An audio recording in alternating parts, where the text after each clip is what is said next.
Let's do a quick yoga practice for neck and shoulder pain. Sit down on the floor or in a chair and start to turn your head from side to side. Move slowly and gently, and don't forget to breathe.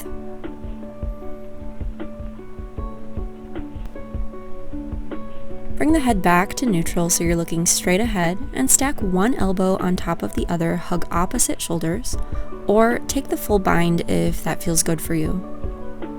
Otherwise, hug opposite shoulders, squeeze the elbows together, and keep them lifted so the arms are parallel to the floor. This helps to stretch out the trapezius muscles, so the tops of the shoulders. Change the crossing of the arms so the opposite arm is on top now. Few deep breaths here.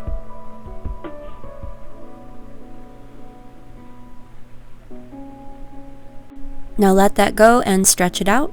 Get full-length classes at sleepysantosha.com.